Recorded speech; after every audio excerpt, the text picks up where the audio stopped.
please go through this. The heart tissue injuries are dislocations, then the fractures, fracture, comminuted fracture, green stick fracture, then transverse, oblique, then impacted. So here dislocation, when we take up dislocation, is an injury to a joint due to over twisting the ends of bones are forced away from their normal position. This painful injury temporarily deforms and immobilizes joint. Generally, dislocation is most common in the shoulders and fingers. The other sites for dislocation includes the elbows, knees and hips. Then cause accident or falls and direct or indirect impact over the joint. Symptoms of dislocation are pain, swelling, bruising, visibly deformed joint, bone looks out of place, loss of ability to move the joint, instability of the joint. Treatment of the dislocation: immobilization, rest. After getting the bone at normal position, the joint should be uh, immobilized, that is, movement should not be done with a splint or sling for several weeks. The time for which sling or splint is to be used depends upon extent of damage to nerves, blood vessels and supporting tissues.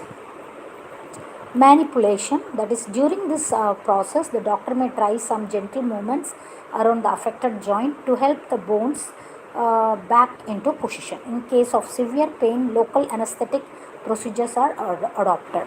Surgery: if manipulation is not able to be settled the joint, then surgical technique can be used to move dislocated bones back into their correct position. Even in case of ruptured nearby blood vessels, nerves or ligaments, surgery is required. So this is the healthy knee. Okay, and this is subluxated one, and this is dislocated. So you can see this normal one is like this: patella, then quadricep, then patellar tendon, tibia. So you can draw this also when you are showing it. Femur, then quadricep. I said above the knee it's quadricep, then patella is in the center, then patellar tendon and tibia. So here subluxated one is here.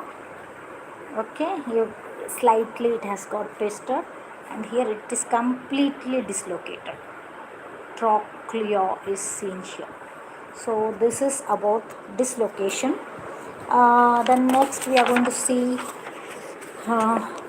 rehabilitation after the surgery. So after surgery, rehabilitation is done. Rehabilitation process is started after the splint or sling is removed.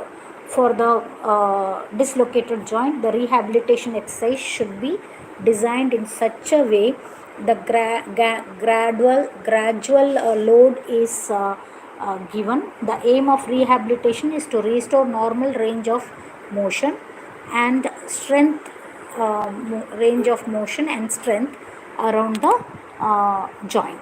Now fractures, let us see the fractures here. There are the breaking of a bone is called fracture. It is caused by accidents, falls or sports injuries. Stress fractures are caused by overuse. So stress fractures are small cracks, even they are difficult to be seen in the x-rays. So here we have causes for the stress fracture is caused by the repetitive use of bones and joints. It is due to increasing the intensity of an activity too quickly. So it's because of too quickly. Okay, and then prevention is add low impact activities to avoid repetitive stressing of particular part of our body. So treatment applies to the injured area. Use anti-inflammatory medications such as um, ibuprofen, aspirin, etc. It takes 6 to 8 weeks for healing. This is stress fractures. And the green stick fracture is this. You can see this. Okay, here green stick fracture. This type of fracture generally occurs in children. The bone do not break completely, but the bone bends. So this is the bone green stick. Okay. Causes fractures commonly occur with a fall. Regular exercise provides proper safety equipment and adequate calcium in the child's diet to prevent this fracture. Treatment, a removable splint results in better outcomes than casting in children with lorus fractures of the distal radius. Lorus fractures of the distal radius. Okay. Comminuted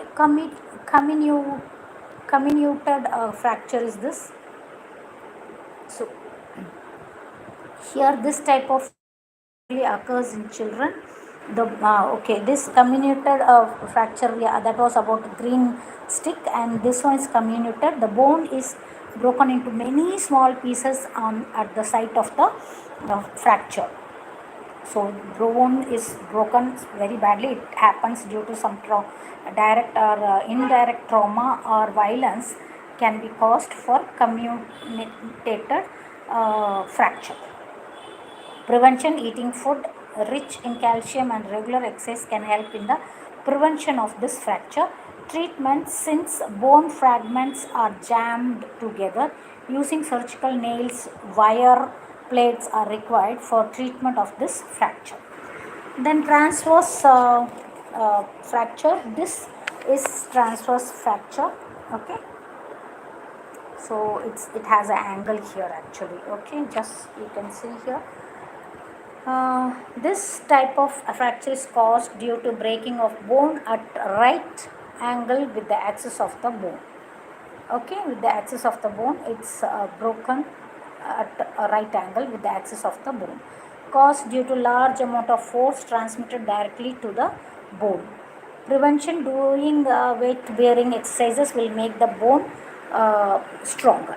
Eating foods in calcium and taking regular exercise can help in strengthening of bones. Oblique fracture. Oblique fracture is this one. Okay, you can see here. And what happens is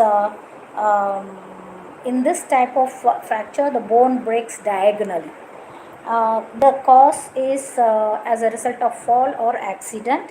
By eating food rich in calcium and exercising regularly, bones can be strengthened to prevent this type of fractures.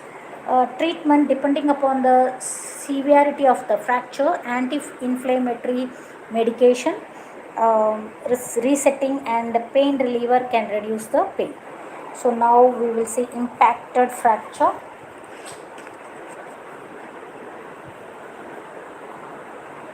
Impacted fracture is this,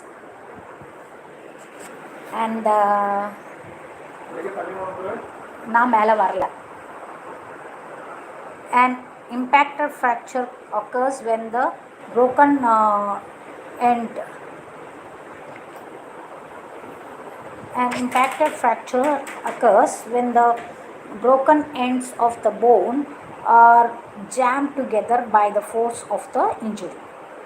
It here what happens when the broken ends of the bone are jammed together by the force of the injury. Okay, and then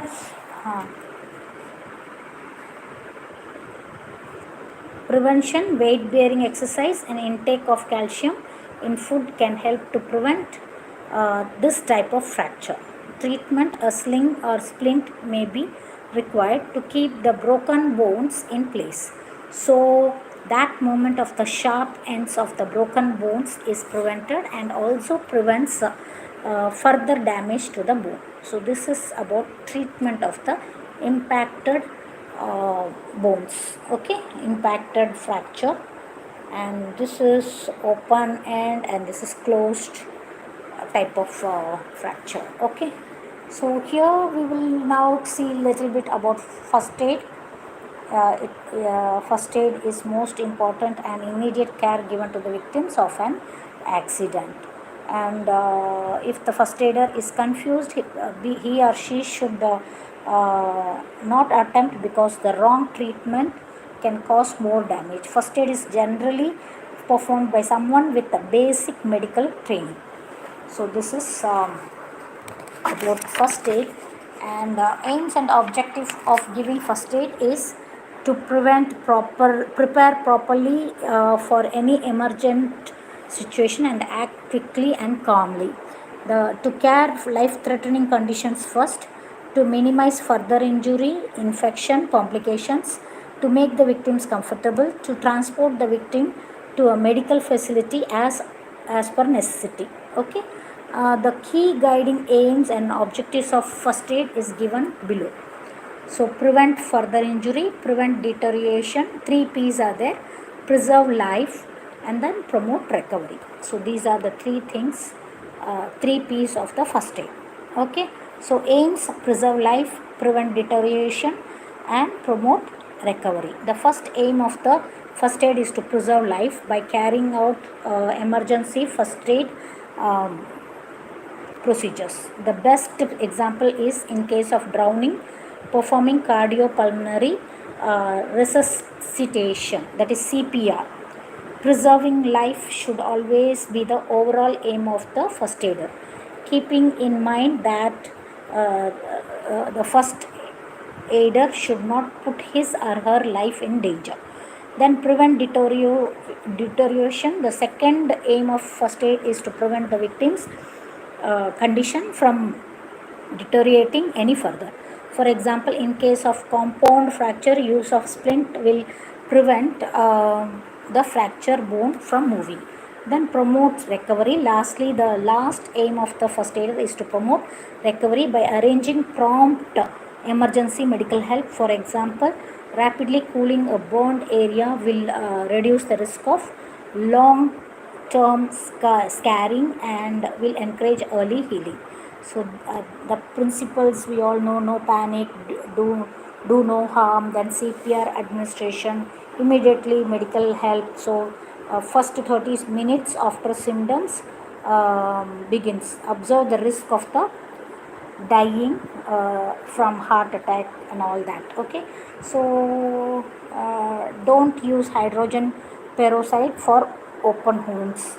And the objectives are the most important objective of first aid is to save life. For survival, air is a crucial component. So one of the first factor that need to be taken care is airways, whether the airways are blocked. If the airways are blocked, clearing the blockage should be immediate concern. Without oxygen, brain damage will happen within 4 minutes. Timely CPR can save life of a person. Then the second objective is to minimize aggravation of injuries or to prevent them from further deterioration. Immediate action and remove the injured individual away from any objects that may be hazardous is very important. In addition to the compression, bandage is used to prevent excessive blood loss. When bandaging up wounds, it is important to remember to apply pressure. The third objective is to speed up recovery. Then this is about your first aid. Then price. What is price? P is protection. So the area which is hurt or that should not be again affected. So protection is important to the injured area by limiting weight bearing through the crutches, a cane or hiking poles, immobilizing the injured area partially. So this is about protection. Then rest. Don't use injured part or discontinue activity as it could cause further injury. Then avoid bearing weight on injuries of the leg, knee, ankle, and foot. For injuries of the arm, elbow, wrist, and hand, use splints. And then ice, application of ice contracts blood vessels. It helps to stop internal bleeding from injured capillaries and blood vessels. It hastens healing time by reducing swelling around the injury. Do not apply ice for longer time. So this is about ice. When there is a swelling, ice is more useful. Keep damp a dry cloth between skin and ice pack. Apply ice as long as pain or inflammation persists. And then compression, it hastens healing time by reducing swelling.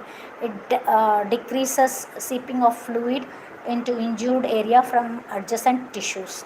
Use elasticized bandage, compression sleeve or cloth. Wrap the injured part firmly. Do not impair blood supply. If the bandage is tight, loosen it. Then elevation. Elevate injured part above the level of heart.